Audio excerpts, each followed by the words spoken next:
On हो गया। तो बच्चों अभी एकाएक लाइट चली गई थी, अंधेरा हो गया था, तो हमारा ये वीडियो पिछला वाला कट गया है, लेकिन हम साथ ही में दोनों अपलोड करेंगे।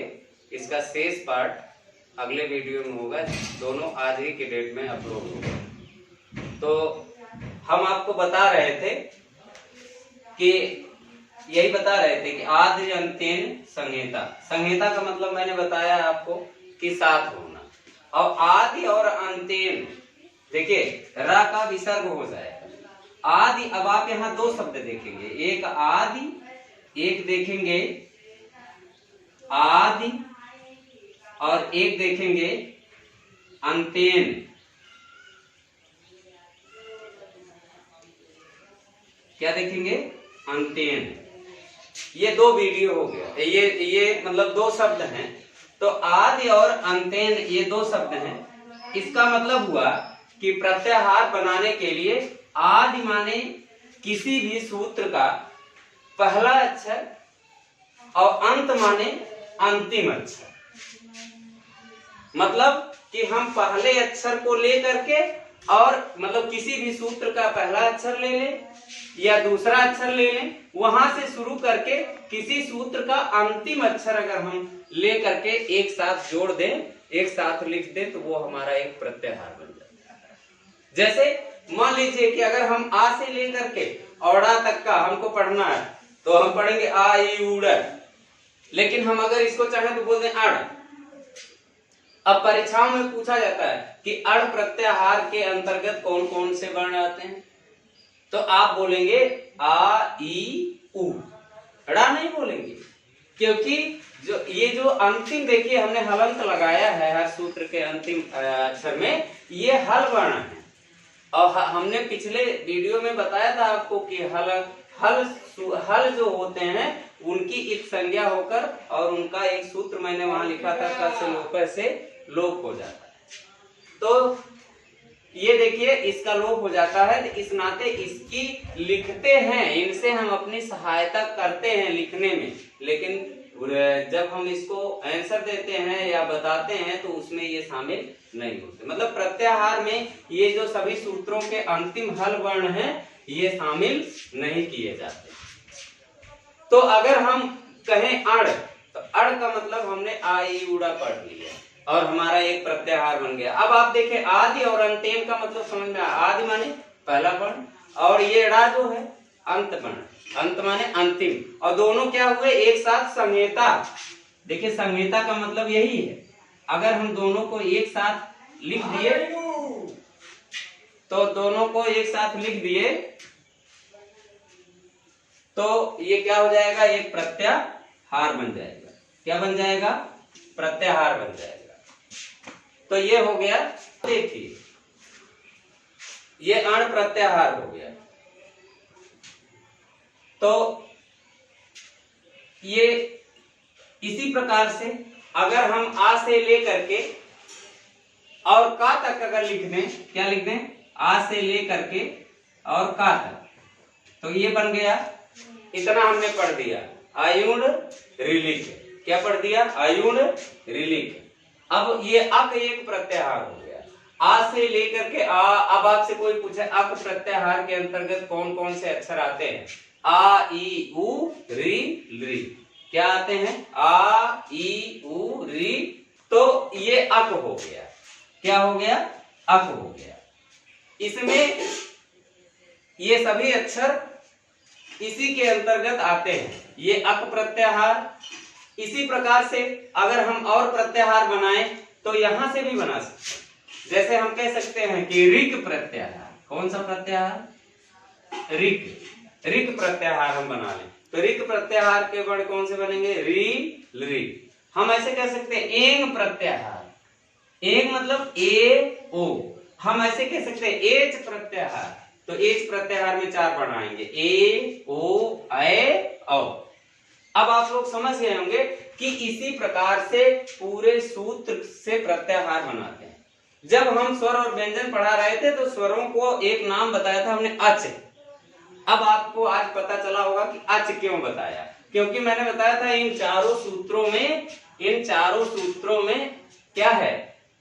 स्वर है, और इन्हीं स्वरों को जब प्रत्याहार के माध्यम से आप बोलेंगे तो क्या होगा, अच कहा जाएगा। क्या कहा जाएगा, अच कहा जाएगा। इसी प्रकार से व्यंजनों को हमने क्या बोला था, हल बोला था। ये देखिए यहाँ से व्यंजन शुरू है सारे, तो यहाँ से लेकर के और अंतिम सूत्र में ला है, तो ये क्या हो गए, हल। क्या हो गए, हल। तो ये देखिए हल प्रत्याहार। तो ये हल के अंतर्गत व्यंजन और अच के अंतर्गत स्वर। इसी प्रकार से आप प्रत्याहार बनाएंगे। तो बना करके कम से कम जो हमारे स्कूल के बच्चे हैं या जो भी बच्चे पढ़ें, तो हमारे जो इस खास तौर पे जो स्कूल वाले बच्चे हैं वो विद्यालय में अपने क्लास के ग्रुप पर प्रत्याहार बना करके एक पन्ने पर लिख करके और शेयर करेंगे। हम देखेंगे कि बच्चों ने कितना प्रत्याहार बनाया। तो ये प्रत्याहार का वीडियो जो है अभी और आगे है, थोड़ा सा इसमें और समझिए कि अगर आपसे पूछा जाता है कि प्रत्याहार का सूत्र क्या है, प्रत्याहार बनाने का सूत्र क्या है, तो आप बताएंगे आदिरंतेन संहिता। और इन दोनों का अर्थ आप जान गए।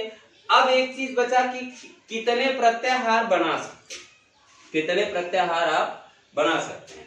तो प्रत्याहार बनाने के लिए आप ऐसे बनाएं तो बहुत से प्रत्याहार बन जाएंगे, लेकिन महर्षि पाणिनि ने बताया था कि प्रत्याहार की ओरिजिनल संख्या, कुल प्रत्याहार अगर नियमतः बनाए जाएं तो 42 है। कितने हैं, इन माहेश्वर सूत्र से कुल 42 प्रत्याहार हम बना सकते हैं। लेकिन उस दिन एक नाम और हमने लिया था कात्यायन महोदय का, जो इनके बाद थे, इन्हीं के समकक्ष थे।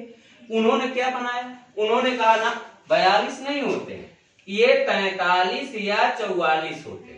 43 या 44 हो सकते हैं, क्योंकि जो प्रत्याहार 42 थे उसमें इन्होंने एक प्रत्याहार रा प्रत्याहार और एक यम प्रत्याहार, ये दो को इन्होंने प्रत्याहार के अंतर्गत शामिल करके ये कहते हैं कि 44 प्रत्याहार। लेकिन नियमतः 42 ही होते हैं। अगर हमसे प्रश्न पूछा जाएगा कि संस्कृत में कुल कितने प्रत्याहार होते हैं, तो आप कहेंगे कि 42 प्रत्याहार।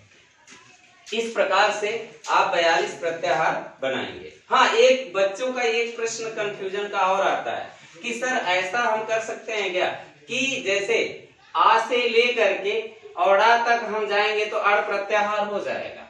क्या हम आ से लेके ऊ तक को एक प्रत्याहार बना सकते हैं क्या?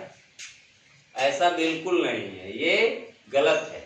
आप जो भी प्रत्याहार बनाएंगे अंतिम हल वर्ण होना अनिवार्य है, अनिवार्य है। चाहे वो हल इसका हो, चाहे हल इसका हो, चाहे इसका हो, किसी सूत्र का अंतिम में हल वर्ण होगा। प्रारंभ में पहला वर्ण ना हो वो चलेगा। मतलब हम अड़ प्रत्याहार भी बना सकते हैं, इड़ प्रत्याहार भी बना सकते हैं, उड़ प्रत्याहार भी बना सकते हैं, ये बना सकते हैं। लेकिन हम ऐसा नहीं बना सकते कि औ प्रत्याहार बना दें, ऐ प्रत्याहार बना दें, ये गलत है। अंत प्रत्याहार के अंत में हल होना अनिवार्य है। क्या होना अनिवार्य है? हल होना अनिवार्य है। तो ये रहा आपका प्रत्याहार। अब हम कुछ प्रत्याहार से आपको प्रश्न करते हैं कि जैसे अभी हम एक प्रत्याहार देखिए, आपसे पूछा गया कि चलो अक प्रत्याहार के वर्ण बताओ। परीक्षा में पूछा गया या आप रास्ते में जा रहे हो, किसी संस्कृत के जानकार से आपकी भेंट हुई कि संस्कृत पढ़ते हो? हाँ पढ़ता हूँ। तो चलो बताओ माहेश्वर सूत्र आता है? आता है। सुना दो। आपको आया, सुना दिया।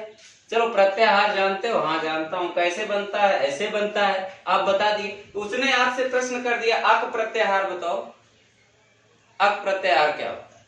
अब आपको अगर मालूम है नहीं है तो आप अगर नियम नहीं ध्यान से देखेंगे तो आप कहेंगे कि आ ई ऊ री री और क्या का, इतना बोल देंगे और सब हो जाएगा गलत।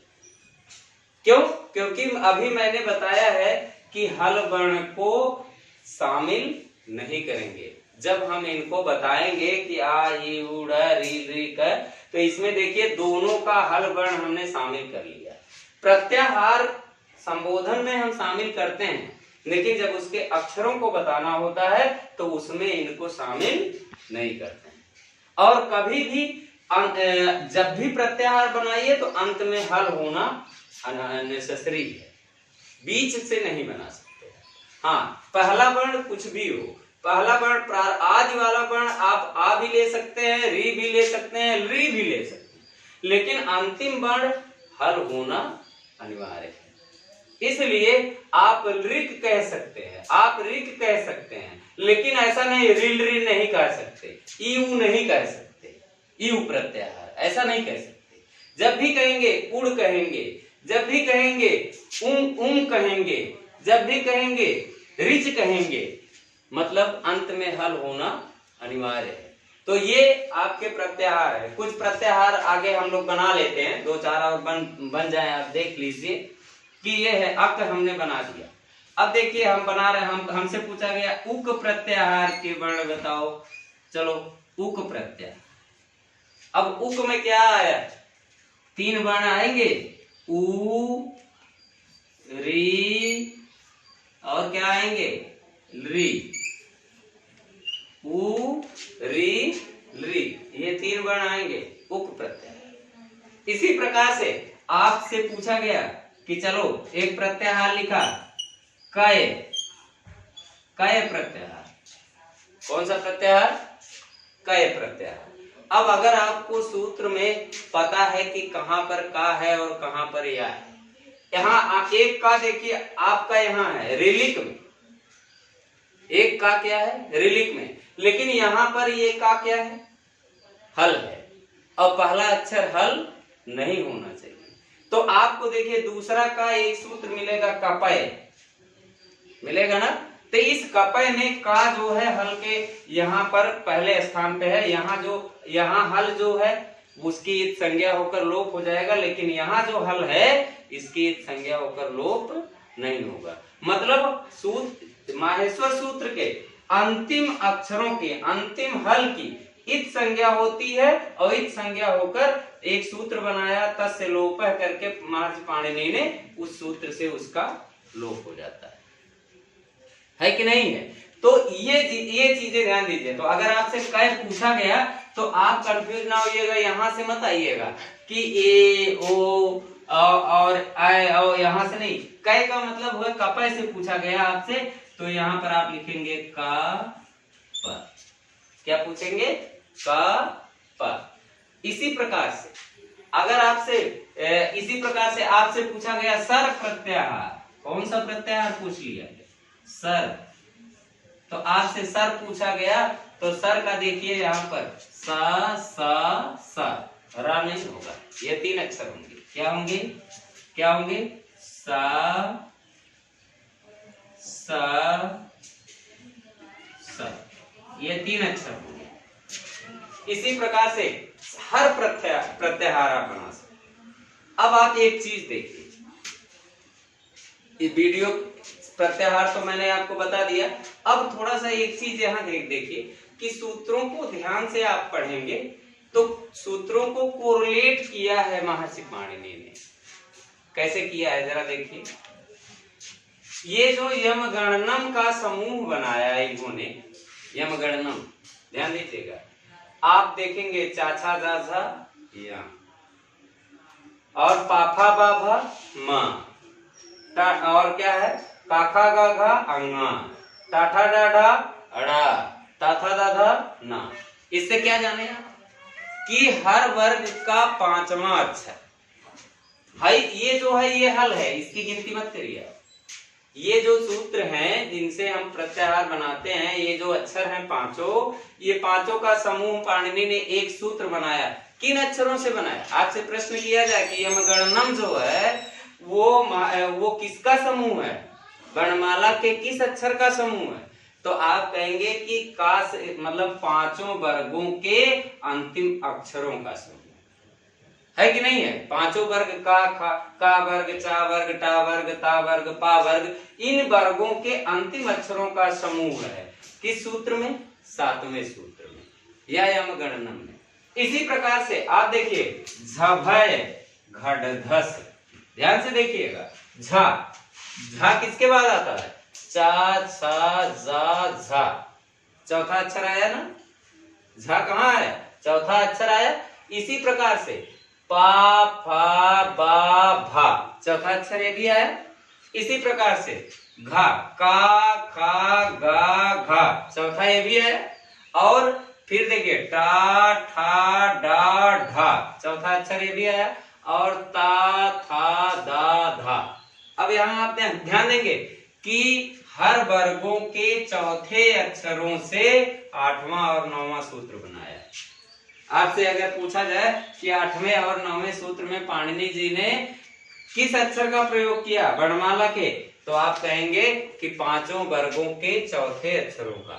या आपसे पूछा गया कि पांचों वर्गों के चौथे अक्षरों से संबंधित सूत्र बताइए, माहेश्वर सूत्र बताइए, तो आप बोलेंगे झभय घटधस।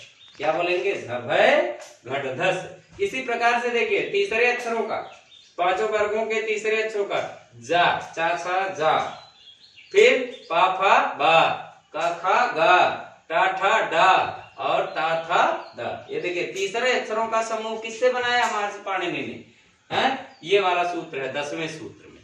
बनाया कि नहीं बनाया? अब आइए यहाँ देखिए, ऐसे करके वर्णमाला के सभी अक्षरों को उन्होंने एक साथ लगाया। अब आप देखिए कि चा पहला अक्षर, टा पहला अक्षर, ता पहला अक्षर, वर्गों का पहला अक्षर है ना। इसी प्रकार से का और पा, देखिए पांचों वर्ग हो गए कि नहीं हो गए, का पा और चा टा ता, 3 2 5, ये पहले अक्षर हो गए। और है देखिए खा दूसरा अक्षर, पा दूसरा है, छा दूसरा है, ठा दूसरा है और ये था दूसरा है। मतलब पहले और दूसरे अक्षरों का समूह कौन सा सूत्र बताता है, 11वां और 12वां। या उसको पढ़ के बता दो, खप छठत चटतव कपय, ये वर्णमाला संस्कृत के जो पांचों वर्ग के पहले और दूसरे अक्षरों का समूह। आपसे माहेश्वर सूत्र से जब भी आज आप कक्षा 6 में पढ़ रहे हैं, 7 में, 10 में पढ़ रहे हैं, मैं आज फिर अपनी बात दोहराता हूं कि भविष्य में आप जब भी किसी भी गवर्नमेंट जॉब की परीक्षा देंगे तो उसमें जब प्रश्न पूछे जाते हैं तो यही, और आप क्या हो जाएंगे, परेशान हो जाएंगे। तो ये प्रश्न पूछे जाते हैं। तो खप छठत चटतव में और कपय में वर्णमाला के अक्षरों का समूह। अब क्या होगा, तो आप लोग इन सूत्रों को बहुत माइन्यूटली पढ़िए, बहुत माइन्यूटली पढ़िए, क्योंकि इन चीजों पर इंडिकेट करना। एक चीज और पूछा जाता है कि माहेश्वर सूत्र में हा अक्षर कितनी बार आया या कौन सा अक्षर 2 बार आया। आप देखिए हा 2 जगह आपको मिलेगा, मिलेगा कि नहीं मिलेगा, कहाँ मिलेगा, ध्यान दीजिए। हाय वरट में हा मिलेगा आपको, हाय वरट में हा मिलेगा और हल में हा मिलेगा।